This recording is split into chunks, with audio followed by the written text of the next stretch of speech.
এই মুহূর্তে রয়েছি ঢাকার নবাবপুর রোডে।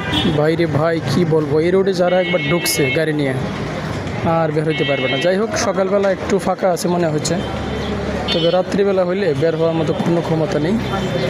তো এই রোডের বিশেষত্ব হচ্ছে আপনি যত ইঞ্জিনিয়ারিং বা পার্টসপাতি, ইলেকট্রিক, যত ধরনের মালামাল চান, সেলো মেশিন সহ সব কিছু পেয়ে যাবেন এই রাস্তায়। পুরান ঢাকার ঐতিহ্যবাহী রাস্তা হচ্ছে এটা, হচ্ছে নবাবপুর রোড, এক নামেই পরিচিত। দেখতে পাচ্ছেন দোকানপাটগুলো।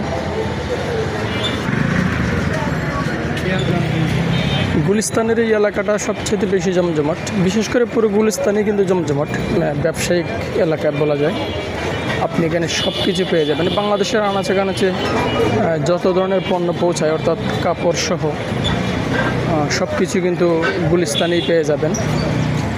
পুরান ঢাকা বলতে হচ্ছে ব্যবসায়িক একটা এলাকা, যত রকমের ব্যবসা আছে সব কিছুই কিন্তু এই গুলিস্তানের ভিতরেই বলা যায়। দেখতে পাচ্ছেন যানজটের অবস্থা। এই রাস্তায় বরং যানজট না থাকলেই অবাক লাগে যে আজকে কেন যানজট নেই, কারণ এই রাস্তায় কখনোই যানজট নিরসন হয় না, সবসময় লেগেই থাকে। বিশেষ করে এই রাস্তায় কোনো গাড়ি না ঢুকাই ভালো। দেখতে পাচ্ছেন শুধু রিক্সা আর অটো। যদি কোনো গাড়ি ঢুকে যায় ভুল করে, তাহলে সে আমার মনে হয় রাস্তার এই মাথা থেকে ওই মাথার দূরত্ব সর্বোচ্চ 2 কিলো থেকে 1.5 কিলো, কিন্তু বের হইতে আপনার আধা ঘন্টা 40 মিনিট লেগে যাবে, এরকম একটা রাস্তা আর কি। যেহেতু দুই পাশেই বড় বড় ব্যবসা প্রতিষ্ঠানগুলো রয়েছে, যার কারণে এই এলাকায় ভ্যান গাড়ি সহ ট্রাক সবসময় কিন্তু দাঁড়িয়েই থাকে রাস্তার পাশে। তো আমি হাঁটতে হাঁটতে কিন্তু নবাবপুর রোডের রথকলা মোড় নামে একটি জায়গা রয়েছে, ওই মোড়ের কাছাকাছি চলে এসেছি।